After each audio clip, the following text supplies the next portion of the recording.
Bienvenidos. En esta segunda parte trataré algunos conceptos importantes con respecto al tratamiento. El enfoque que se debe dar a un paciente con diagnóstico de asma al momento actual.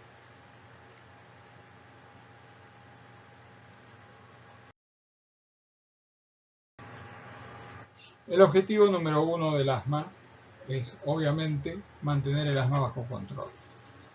¿Pero qué significa mantener el asma bajo control? Bueno, el primer punto es la ausencia de los síntomas. El segundo punto importante es que una persona pueda hacer una actividad normal. El tercer punto, no menor, es que la función pulmonar se preserve.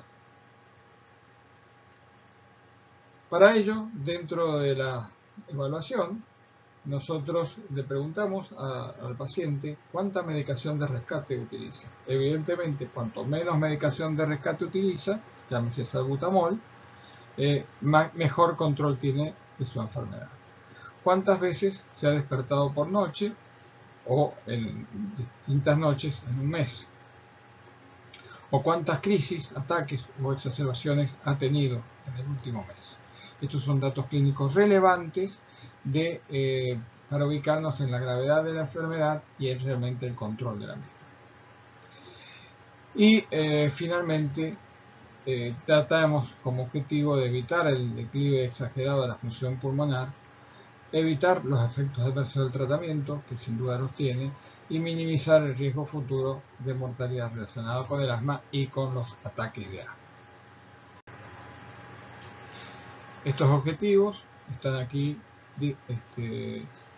ubicados de acuerdo a GINA: prevenir la aparición de los síntomas, prevenir las crisis, ataques y exacerbaciones, disminuir la mortalidad, preservar la función pulmonar y evitar los efectos adversos del tratamiento. Aquí tenemos la evolución de los tratamientos del asma bronquial en los últimos años. En el año 1968 aparece el salbutamol en aerosol, una medicación que fue revolucionaria en su momento para el manejo de pacientes con asma. Unos años después aparecen los corticoides inhalados, de los cuales el primero fue la beclometasona, que se utiliza menos actualmente por los efectos secundarios que tiene el sistémico, que son un poquito mayores que los otros. En este momento, la enfermedad se definía en los libros de medicina como una enfermedad obstructiva de las vías aéreas, en la cual el tratamiento obviamente estaba destinado a desobstruir las mismas. Por lo tanto, la broncodilatación era el tratamiento de elección, y el proceso inflamatorio que se observaba no era el foco básico del tratamiento. Hacia la década del 80 cambian los conceptos y empiezan a utilizarse los corticoides inhalados más potentes, con menos efectos secundarios y en mayor intensidad, porque se conoce mejor la fisiopatología de la enfermedad.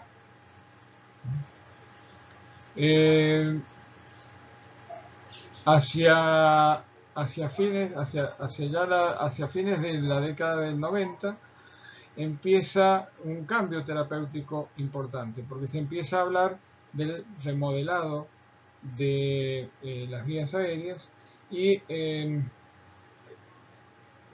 por lo tanto el concepto cambia también nuevamente, se modifican las clasificaciones, se modifican las definiciones del asma bronquial, y ya tenemos una enfermedad inflamatoria crónica de las vías aéreas, una enfermedad que con el tiempo puede llevar a cierta fibrosis subepitelial y al remodelado y pérdida de la función pulmonar, y que se manifiesta por síntomas asociados a la obstrucción de las vías aéreas. Dicho esto, con el sentido de hacer una especie de resumen histórico del desarrollo de los medicamentos del asma, veremos un poco algunas características importantes de este tratamiento. Lo primero que tenemos que mencionar es el uso de salbutamol. Sin duda, la medicación indicada en el asma más frecuente. una medicación que prácticamente sin serlo constituye, digamos, es de fácil obtención en cualquier farmacia por parte del paciente e indicación muy frecuente por parte de los médicos. Sin embargo, debemos ser conscientes que los SABA, los broncodilatadores de acción corta, no cumplen ninguno de los objetivos postulados por Gina para el control de la enfermedad. Por lo tanto, solamente debe ser utilizado como rescate y el paciente debe ser educado en la idea de que el broncodilatador del SABA no es tratamiento del asma. Y esto es muy importante tanto para el médico como para el paciente. El SABA, y lo repito, no es el tratamiento de elección de los pacientes asmáticos. Es solamente una medicación de rescate para cuando el paciente no logra control de la enfermedad o tiene una crisis asmática.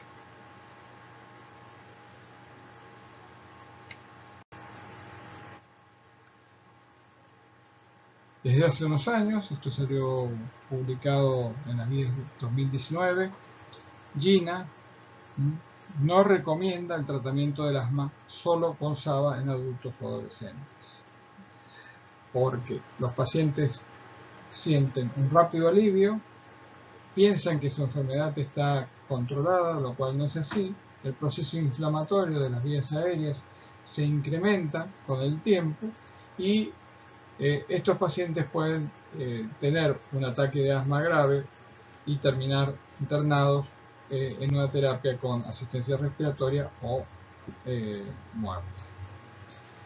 Por lo tanto, no es la estrategia que debemos utilizar para manejar estos pacientes.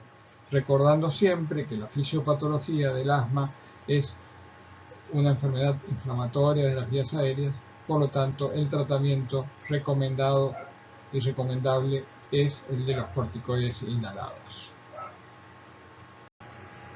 No menos importante es reconocer la significancia que tienen los tratamientos no farmacológicos en el manejo de estos pacientes.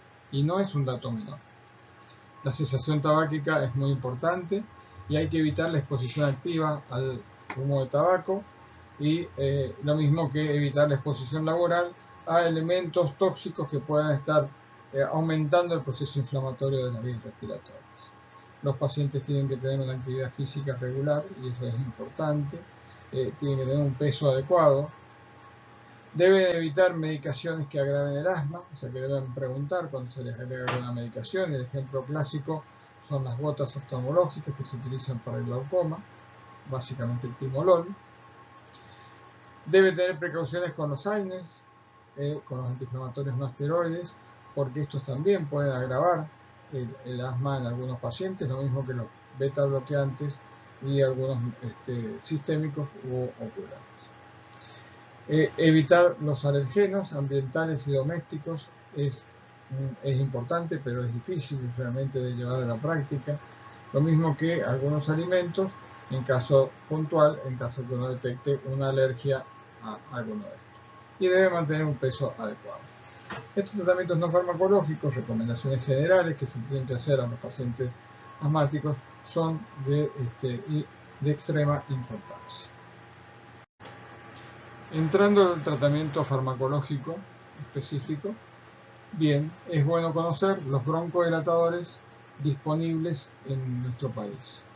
Y los podemos clasificar en duración corta, que duran 6 a 8 horas, de duración larga, 12 horas, y los de duración ultra larga, que duran 24 horas.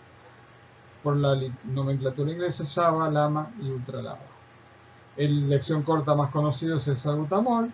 De los de acción larga, salmeterol y formoterol son los disponibles en el mercado. En los ultra largos tenemos el indacaterol o dalterol y el bilanterol. Y dentro de los anticolinérgicos tenemos también algunos de acción corta, que duran alrededor de 8 horas, como el romorelpratropio, un SAMA, y los de acción larga, tiotropio, umeclidinio, glicopirronio, disponible en nuestro país. El aclidinio no está disponible en nuestro país. Duran 24 horas en su efecto y se los conoce como LAMA. Los cambios más importantes, más trascendentes en el manejo de asma de los últimos años se han dado en los dos extremos, en el asma leve y en el asma grave. En el asma leve, porque se trata de desalentar el uso de los broncodilatadores de acción corta. Básicamente, la falta de medicación controladora es una de las causas importantes para tener un ataque de asma. El SABA se ha usado durante más de 50 años como primera línea de tratamiento, cuando se pensaba que el asma era una enfermedad de broncoespasmo, de broncoconstricción, y no se tenía tan alto el concepto de enfermedad inflamatoria. Además, los pacientes notan una mejoría rápida, y eso es totalmente cierto, con el uso de SABA. Pero además les confiere a los pacientes la sensación de que su enfermedad está controlada con el medicamento. Y sabemos claramente que esto no es así, que el proceso inflamatorio persiste y que el proceso inflamatorio puede desencadenar en pérdida de la capacidad respiratoria, limitación de la calidad de vida y de la posibilidad de hacer actividades de la vida cotidiana y crisis que inclusive lo lleven a la muerte al paciente. Por lo tanto, la estrategia implementada en el asma leve es tratar de desalentar el uso de SABA. Reforzando el concepto anteriormente dado, Gina resalta los siguientes datos, que hasta el 30 o 37% de los pacientes con crisis de asma que requirieron consultas tuvieron síntomas al menos una vez por semana durante los 3 meses previos al evento, que el 16% de los pacientes con asma fatal tuvieron la posibilidad de consultar porque en realidad controlaban, entre comillas, sus síntomas con el uso de salbutamol, y un porcentaje de pacientes, 15 a 20% de los pacientes que mueren por asma, que fallecen por asma, tienen síntomas en los meses previos que podrían ser tratados y que hablan del mal control y por lo tanto y el broncodilatador de acción corta oculta los síntomas, tapa los síntomas, dándole al paciente la falsa sensación de que está bien tratado. Repito este dato, hasta un 30% de los pacientes con asma grave que consultan en la guardia o que llegan a una terapia intensiva pueden tener un asma leve en realidad, que tiene un ataque o que desarrolla un ataque de asma grave. Los corticoides inhalados constituyen, por lo tanto, un tratamiento de elección de un paciente con asma. Acá tienen una lista de los corticoides inhalados disponibles en nuestro país con las dosis. Las dosis se consideran bajas, medias o altas y como ustedes podrán suponer, cuanto más alta es la dosis del corticoide inhalado, mayores son los efectos adversos. Sin embargo, los corticoides inhalados se pueden utilizar en todos los grupos etarios, en niños, en recién nacidos, en lactantes, en pacientes adultos, en pacientes embarazadas, por lo tanto, porque su nivel de seguridad y su absorción sistémica es muy baja.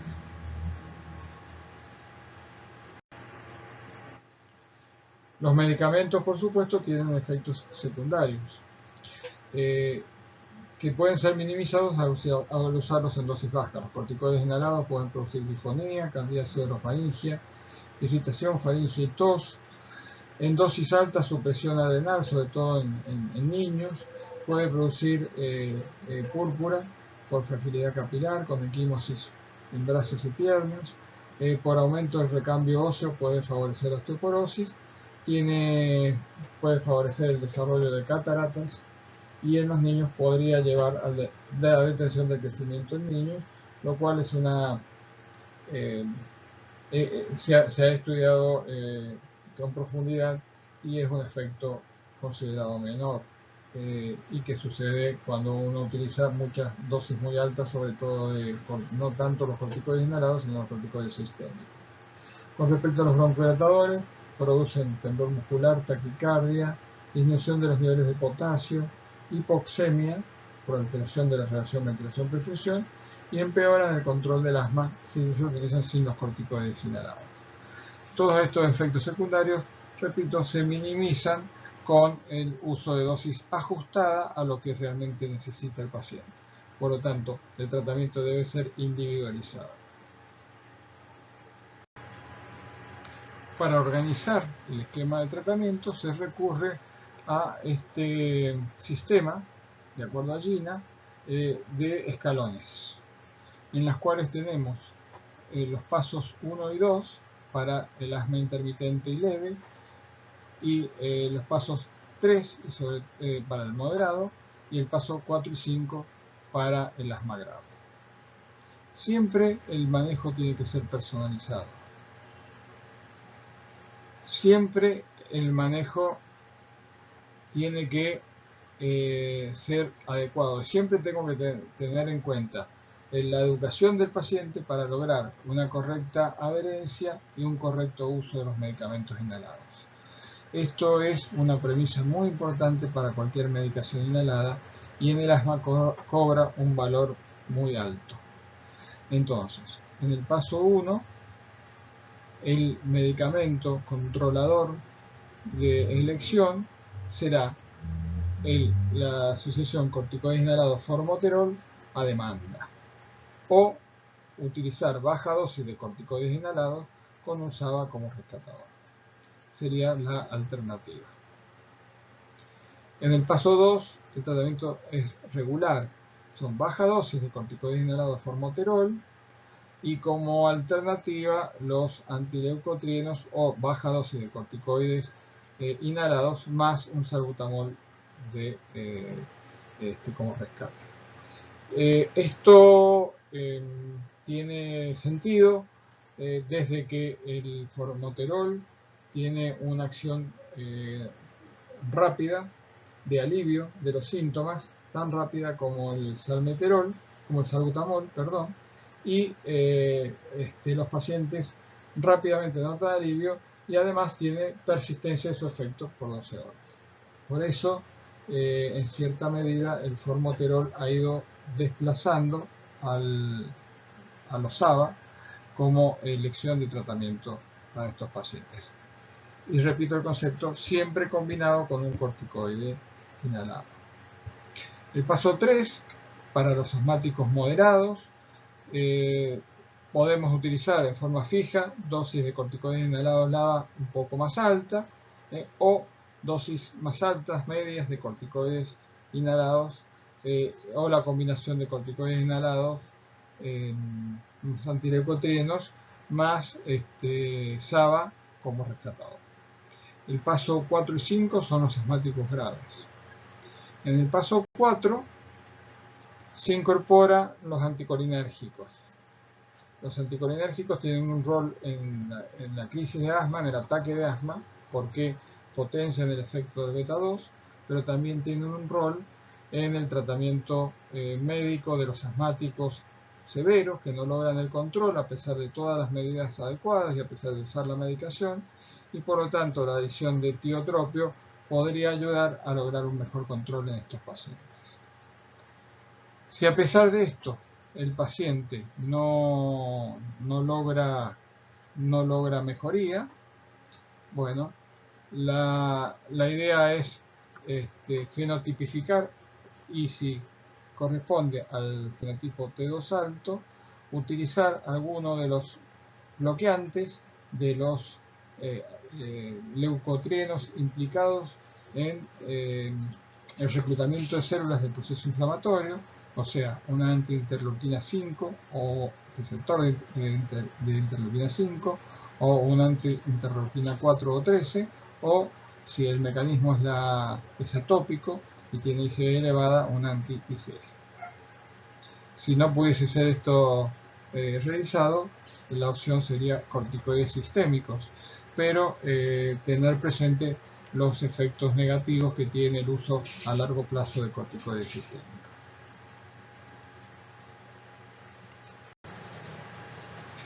Aquí tienen lo mismo, expresado de otra forma, para que ustedes puedan tener un esquema claro del tratamiento actual de los pacientes con asma en los distintos estadios.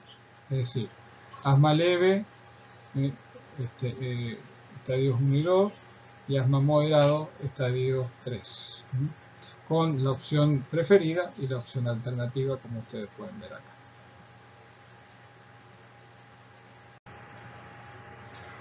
Una vez que se ha decidido qué tratamiento le vamos a hacer al paciente, debemos elegir el inhalador que va a utilizar. Tenemos disponibles cuatro tipos de inhaladores. El inhalador de dosis medida, el común, el aerosol, el MDI. Los inhaladores de dosis medida utilizados con un espaciador o una aerocámara, de los cuales hay muchos tipos y que básicamente se utilizan en niños recién nacidos, como lo muestra la foto, o se utilizan en adultos que no pueden coordinar las maniobras o en las guardias. Los inhaladores de polvo seco son muy utilizados, hay distintos dispositivos, distintos modelos, y hay que indicar el modelo de acuerdo a las características del paciente y a la accesibilidad que tenga el mismo. Y la cuarta opción son los nebulizadores, que para usar una medicación en forma regular son complicados, pero que en algunos pacientes tienen una indicación. Es decir, hay gran variedad de dispositivos inhalados y hay que encontrar el dispositivo ideal para cada paciente y después conversar con el paciente para ver si el dispositivo le resulta cómodo o si le genera algún efecto secundario o alguna complicación. El siguiente paso es entrenar al paciente en el uso correcto de los inhaladores. Y esto no es un tema menor, es un tema difícil y que insume tiempo, porque el paciente no sabe usar el aerosol, aunque cree que lo sabe usar, y la responsabilidad es responsabilidad del médico, que nunca le explicó, porque el paciente no tiene la obligación de saber cómo se debe utilizar. Cuanto mejor se utilice, obviamente más eficaz será la administración y la llegada de la medicación a la parte más profunda de los pulmones y de las vías respiratorias sobre todo. Aquí dejo una serie de indicaciones para que la lean y la repasen y la practiquen de cómo realmente se le debe indicar al paciente que utilice un inhalador de tipo aerosol. Y esto, repito, es un concepto sumamente importante y necesario para una correcta y adecuada utilización de los dispositivos con el objetivo de lograr un efecto eficaz en cuanto al tratamiento. Si el paciente no logra control, a pesar de hacer un tratamiento adecuado, el paciente va a tener que ser medicado con medicamentos biológicos que permiten una adecuación terapéutica y conseguir los objetivos propuestos inicialmente. Pero para ello tenemos que pasar una serie de pasos que no está de más repasar. Primero, si es asma, porque hay diagnósticos diferenciales que confunden, o como se dice en la clínica clásica, no todo lo que sirva es asma. Segundo, si está bien tratado, es decir, si está en un escalón 4 o 5, si la técnica es adecuada, si se adhiere al uso, o si puedo disponer de algún dispositivo mejor para lograr una mayor llegada de las partículas finas a la vía aérea. El tercer punto, no menor, es la evaluación de las comorbilidades que tiene y los factores de riesgo. Es decir, comorbilidades, llámese psiquiátricas, llámese de otorrinolaringología, es decir, rinosinusitis, poliposis nasal, disquinesia de cuerdas vocales, llámese gastroenterológicas como el reflujo gastroesofágico, comorbilidades, llámese medicamentos, es decir, comorbilidades que pueden afectar el buen control del asma. El cuarto punto es determinar el fenotipo. ¿Por qué? Porque los tratamientos disponibles actualmente trabajan sobre el fenotipo T2 alto. Por lo tanto, si el paciente no es un T2 alto, es decir, está dentro del porcentaje de pacientes que tienen asma asociada a obesidad, neutrofilia, etcétera, etcétera, tendrán que ir por otros tratamientos. El T2 alto es el que tiene eosinofilia persistente, tiene un feno elevado, tiene más de 3% de eosinófilos en el esputo inducido, puede ser atópico, no atópico, puede ser alérgico o no alérgico, y puede ser eosinofílico o mixto. Y la edad de inicio si es más de 40 o menos de 40 años. Y además, el quinto punto, es decir, se hizo tratamientos que se pueden adicionar, como el tiotropio, como la citromicina trisemanal, el Montelukast, o si tiene una aspergilosis broncopulmonar alérgica, el itraconazol.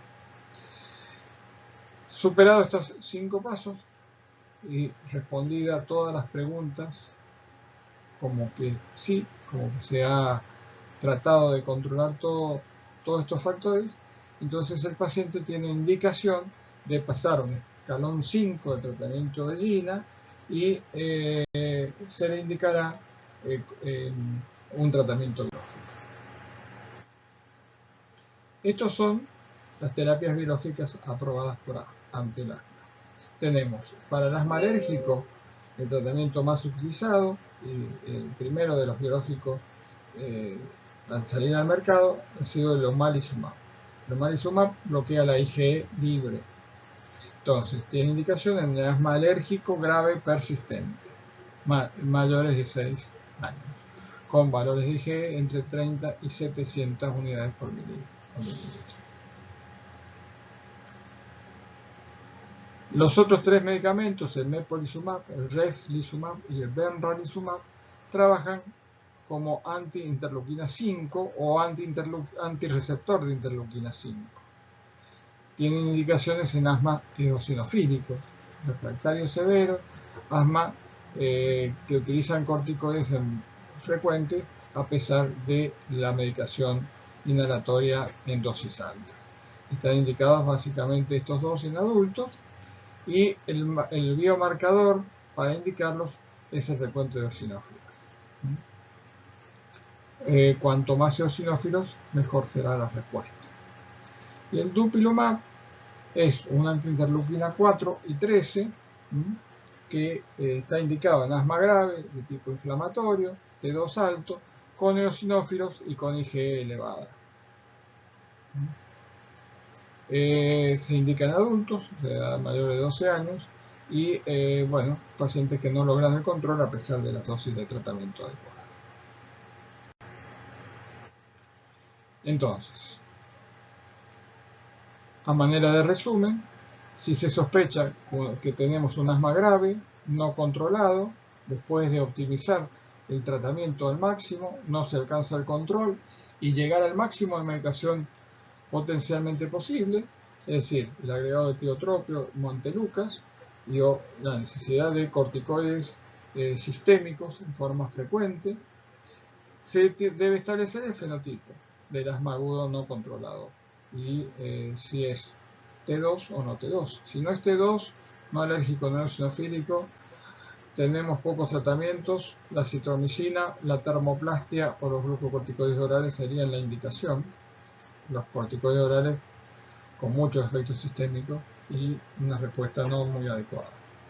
Si es T2 y es eosinofílico, o sea, tiene más de 300 células o tiene un esputo inducido más del 3%, se puede utilizar el MEPO, el benralizumab o el dupilumab.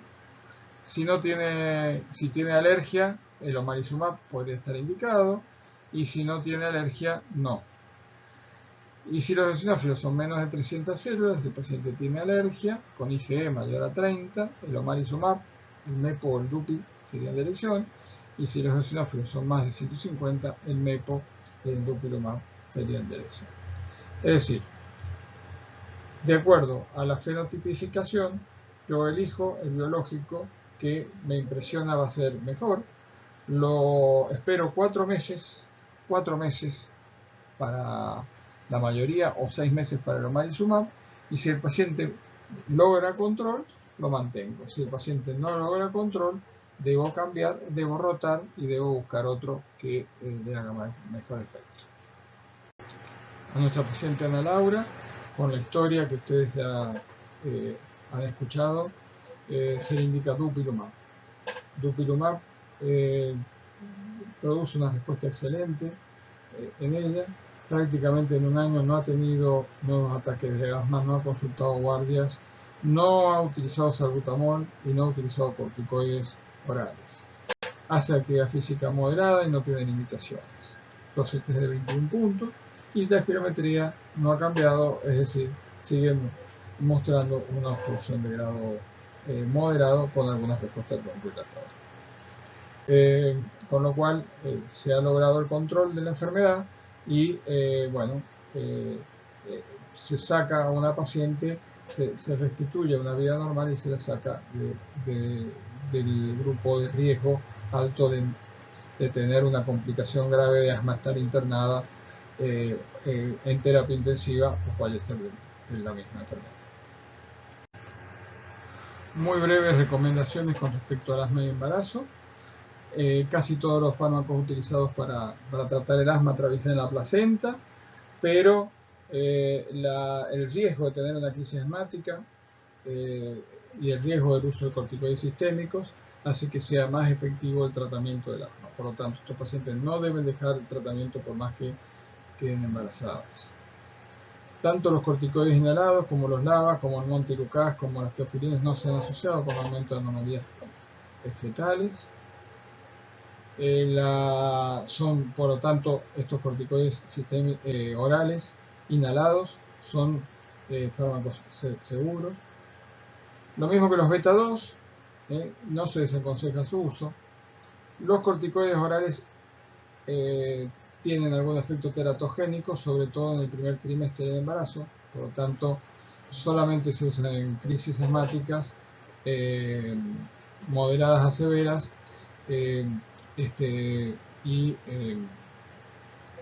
Se trata de reducir el tiempo de utilización.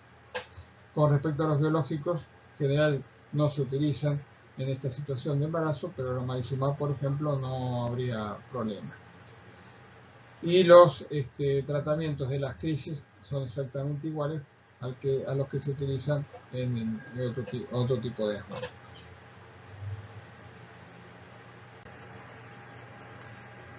En conclusión, los mensajes.